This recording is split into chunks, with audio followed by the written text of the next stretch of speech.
আল্লাহ এত নিয়ামত আমাদেরকে দিয়েছেন, এই নিয়ামতগুলো গুণে শেষ করা যাবে না। বিষ্ণু বলেছেন সব সময় তোমার জিহ্বাটাকে আল্লাহর জিকির আর প্রশংসা দিয়ে ভিজিয়ে রাখো। কি করবেন? ভিজিয়ে রাখবেন। আরব বিশ্বে আমরা যখন পড়াশোনা করতাম তখন দেখতাম যে রাস্তাঘাটে বিভিন্ন জায়গায় আজকার গুলো, আল আদইয়াতুল মাসুরা, মাসনুন দোয়াগুলো তারা লিখে রাখতো, যাতে মনের অজান্তেই তাদের চোখ ওই সাইনবোর্ডে পড়লে তারা যেন ওই দোয়াগুলো পড়তে পারে। রাস্তার মধ্যে লেখা থাকতো সুবহানাল্লাহ, আলহামদুলিল্লাহ, আল্লাহু আকবার, লা ইলাহা ইল্লাল্লাহ। আপনি উঁচু কোনো জায়গায় উঠবেন বা লিফটে দিয়ে উপরে উঠবেন, সিঁড়ি দিয়ে উপরে উঠবেন, ওঠার সময় বায়ে লেখা আল্লাহু আকবার। কারণ হাদিসে এসেছে ইদা সাইদনা কাব্বারনা, আমরা যখন উপরের দিকে উঠতাম আমরা পড়তাম আল্লাহু আকবার। ওয়া ইদা নাযালনা সাব্বাহনা, আর যখন আমরা নিচের দিকে নামতাম আমরা পড়তাম সুবহানাল্লাহ। এজন্য হেঁটে হেঁটে কিংবা সিঁড়ি দিয়ে কিংবা লিফট দিয়ে, এলিভেটর দিয়ে আপনি যখন উপরের দিকে উঠবেন কি পড়বেন? আওয়াজ করে পড়েন, কি পড়বেন? আর নিচের দিকে নামলে কি পড়বেন? এই তাসবিহগুলো পড়ে পড়ে জিহ্বাটারে ভিজিয়ে রাখার দরকার আছে না নাই? আমরা যেন আল্লাহর জিকির আর শুকর দিয়ে আমাদের হৃদয়টাকে, জিহ্বাটাকে সিক্ত করে রাখতে পারি। আল্লাহ তুমি তৌফিক দাও। ফরজ সালাতের পরে বিশ্বনবী তাসবিহগুলো পড়তেন, আমরা পড়তে চাই না। আল্লাহ রাসূল সাল্লাল্লাহু আলাইহি ওয়াসাল্লাম সালাম ফেরানোর পরে পড়তেন আল্লাহু আকবার, 3 বার পড়তেন আস্তাগফিরুল্লাহ, আস্তাগফিরুল্লাহ, আস্তাগফিরুল্লাহ, সুবহানাল্লাহ 33 বার, আলহামদুলিল্লাহ 33 বার, আল্লাহু আকবার 33 বার, লা ইলাহা ইল্লাল্লাহ ওয়াহদাহু লা শারীকা লাহ, লাহুল মুলকু ওয়া লাহুল হামদু ওয়া হুয়া আলা কুল্লি শাইইন কাদির। আয়াতুল কুরসি পড়তেন, লম্বা লম্বা অনেক দোয়া করতেন। এগুলো আমরা করি না, আমরা ছোট্ট একটা মুনাজাতের জন্য পাগল হয়ে যাই, তাই না? আসসালামু আলাইকুম ওয়া রাহমাতুল্লাহ, আসসালামু আলাইকুম ওয়া রাহমাতুল্লাহ, আল্লাহুম্মা আমিন বিরহমাতিকা ইয়া আরহামার রাহিমিন, তাই না? আমিন ইয়া আরহামার রাহিমিন। তো হইল কিছু? তাড়াহুড়ো করবেন না, তাসবিহ পড়বেন, জিকিরগুলো পড়বেন, এগুলো আপনার অন্তরটাকে সিক্ত রাখে। ফরজ সালাতের পরে আয়াতুল কুরসি পড়তে হয়। মান ক্বারাআ আয়াতাল কুরসি দুবুরা কুল্লি সালাতিন মাকতুবা লাম ইয়ামনাহু মিন দুখুলিল জান্নাতি ইল্লাল মাউত। প্রত্যেক ফরজ সালাতের পরে যে আয়াতুল কুরসি পড়ে তার জান্নাতে ঢোকার ব্যাপারে কোনো বাধা থাকে না একটি জিনিস ছাড়া, সেটা হলো তার মৃত্যু। লোকটা মরে না তাই জান্নাতে যায় না, মরলেই জান্নাতি। প্রত্যেক ফরজ সালাতের পরে আয়াতুল কুরসি পড়বেন তো? আর সর্বাবস্থায় বেশি বেশি করে পড়বেন আস্তাগফিরুল্লাহ। কি পড়বেন? আমার সাথে আওয়াজ করে পড়েন আস্তাগফিরুল্লাহ, আর আওয়াজ করে পড়েন আস্তাগফিরুল্লাহ। বেশি বেশি যারা ইস্তেগফার করে তাদের 5টা লাভ। আওয়াজ করে বলতে হবে কয়টা? 5টা। নাম্বার 1, মান লাজিমাল ইস্তিগফার জাআলাল্লাহু লাহু মিন কুল্লি দীকিন মাখরাজা। যে সব সময় ইস্তেগফারের সাথে লাজিমা মানে লেগে থাকে, আঠার মতো। কিসের মতো? চুইংগাম খান না আপনারা? চুইংগাম যদি হাতের মধ্যে লাগান আঠার মতো লেগে থাকে না? বাচ্চারা আবার দুষ্টামি করে চুইংগাম খেয়ে আরেকজনের চুলের মধ্যে লাগায় দেয়, আছে না নাই? তখন সরিষার তেল দিয়ে ছুটাইতে হয়, তাই না? তো মান লাজিমাল ইস্তিগফার, যে ইস্তিগফারের সাথে আঠার মতো লেগে থাকে, সে 5টা জিনিস পায় জীবনে। চিল্লায় বলেন না কয়টা? 1 নাম্বার, জাআলাল্লাহু লাহু মিন কুল্লি দীকিন মাখরাজা। সব বিপদ থেকে তার উদ্ধার করে কে? আল্লাহ। আমাদের জীবনে বিপদ আপদ আছে না নাই? আছে। কম না বেশি? বেশি। কত বিপদ, কত ধরনের বিপদ। যে কোনো সময় দুর্ঘটনা হতে পারে, রোড অ্যাক্সিডেন্ট আছে না নাই? আছে। যে কোনো সময় গুম হয়ে যেতে পারেন, আপনারা খুঁজে পাবেন আপনার স্বজনরা। যে কোনো সময় ক্রস ফায়ারের মধ্যে পড়তে পারেন, ঠিক কি না? ঠিক। যে কোনো সময় বজ্রপাতে আপনি নিহত হতে পারেন, ভূমিকম্পের মাঝখানে পড়তে পারেন, 2 জন কোবাকবি লাগছে, আপনি মাঝখানে, হইতে পারে না? জাআলাল্লাহু লাহু মিন কুল্লি দীকিন মাখরাজা। এরকম সব ধরনের বিপদ থেকে তারে রক্ষা করবে কে? আল্লাহ। যদি ইস্তিগফারের সাথে আঠার মতো লেগে থাকা যায়। এই হলো নাম্বার 1। নাম্বার 2, ওয়া মিন কুল্লি হাম্মিন ফারাজা। যে সব সময় আঠার মতো ইস্তিগফারের সাথে লেগে থাকবে, আল্লাহ তাকে দুশ্চিন্তা থেকে মুক্তি দিবেন, তার কোনো টেনশন থাকবে না। সুবহানাল্লাহ পড়েন। আমাদের জীবনে টেনশন আছে না নাই? জীবন নিয়ে টেনশন, মরণ নিয়ে টেনশন, ক্যারিয়ার নিয়ে টেনশন, বাড়ি ভাড়ার টেনশন, বিদ্যুৎ বিলের দাম বেড়ে যাচ্ছে টেনশন, ঘরের মধ্যে শান্তি নাই টেনশন, দ্রব্যের দাম বাড়তেছে, বেতন কমতেছে, টেনশন, ঠিক কিনা? এই টেনশন থেকে আপনাকে মুক্ত রাখবে কে?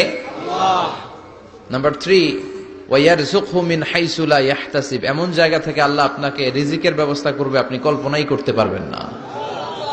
রিজিক দেওয়ার মালিক কে? কেউ যেটা পারে না, পারে কে? এমন জায়গা থেকে তিনি রিজিক দিবেন আপনি কল্পনাই করতে পারেন না, আপনি হিসাবই করেন না যে এখান থেকে কিছু রিজিক আমি পাবো, কিন্তু আল্লাহ ব্যবস্থা করে দিয়েছে। সুবহানাল্লাহ পড়েন। 4 নাম্বার, যতক্ষণ ইস্তিগফারের সাথে আঠার মতো লেগে থাকবেন আল্লাহর কোনো শাস্তি আপনার উপর আসবে না।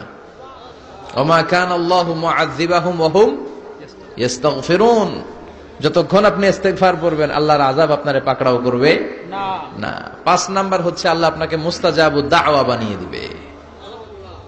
মুস্তাজাবুদ দাওয়া মানে এমন ব্যক্তি, যেই ব্যক্তি দোয়া করা মাত্রই দোয়া কবুল করে কে?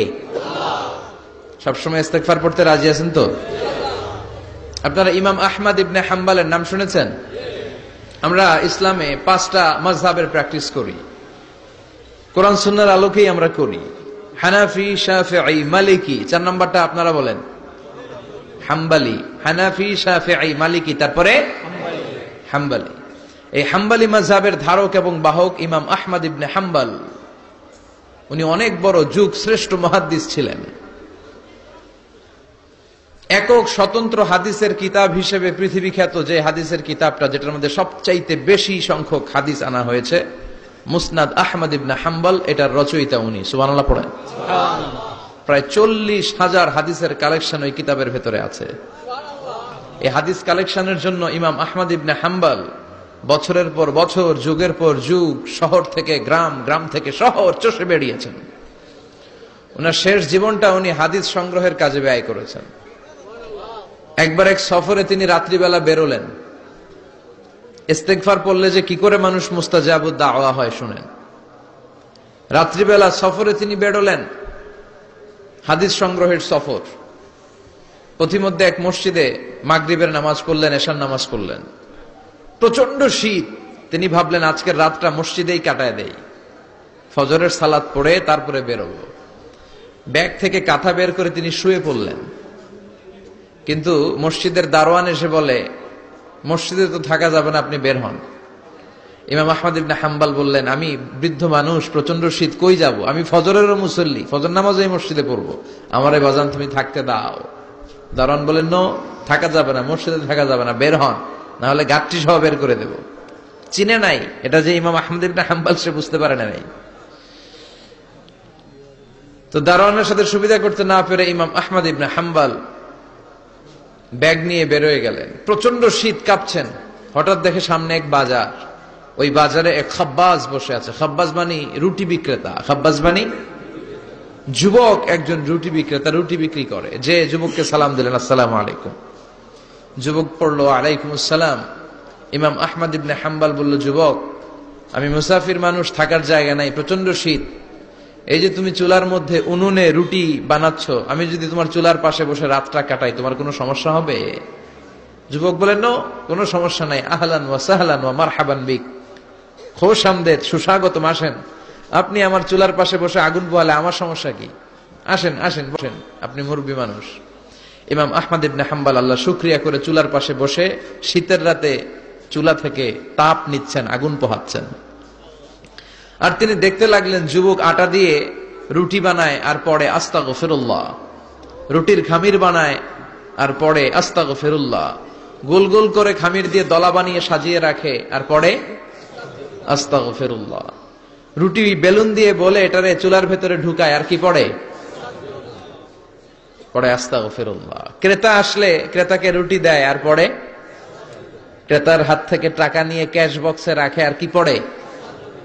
ইমাম আহমদ ইবনে হাম্বল তো অবাক, ঘটনা কি?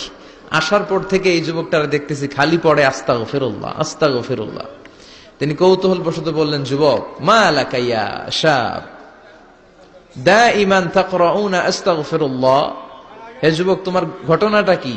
আসার পর থেকেই তুমি শুধু দেখতেছি পড়তেছো আস্তাগফিরুল্লাহ, আস্তাগফিরুল্লাহ, কারণটা কি? যুবক বলে, আমি সবসময় ইস্তিগফারের সাথে আঠার মতো লেগে থাকি, আর লেগে থাকার কারণে এর বরকতে আল্লাহ আমাকে মুস্তাজাবুদ দাওয়া বানিয়ে দিয়েছে। মানে আল্লাহ আমাকে এমন বানিয়েছে যে আমি দোয়া করা মাত্রই আমার দোয়া কবুল করে কে? আল্লাহ। ইমাম আহমদ ইবনে হাম্বল বললেন, আনতা মুস্তাজাবুদ দাওয়া, তুমি মুস্তাজাবুদ দাওয়া, মানে তুমি দোয়া করলে সেটা কবুল হয়ে যায়?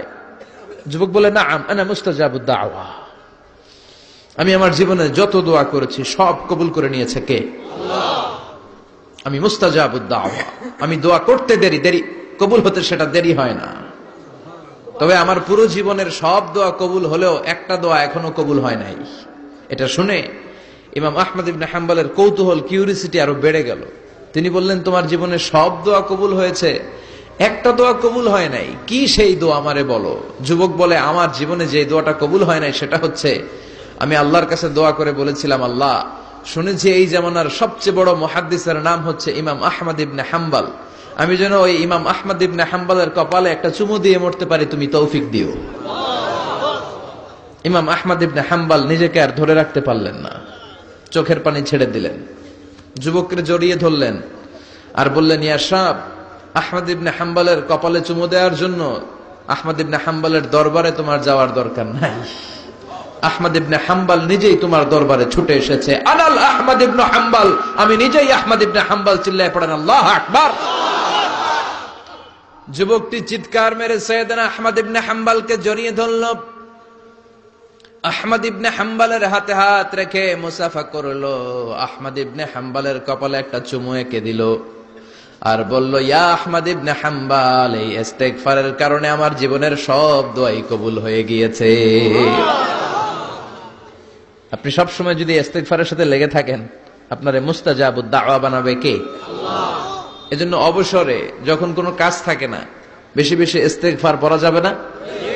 ইস্তেগফারের সাথে আঠার মতো লেগে থাকা যাবে না? আওয়াজ করে পড়েন আস্তাগফিরুল্লাহ, আরো জোরে পড়েন আস্তাগফিরুল্লাহ, আরো জোরে পড়েন আস্তাগফিরুল্লাহ। আল্লাহ আমাদের ইস্তেগফার তুমি কবুল করো, আমিন। আরো জোরে পড়ি আমিন।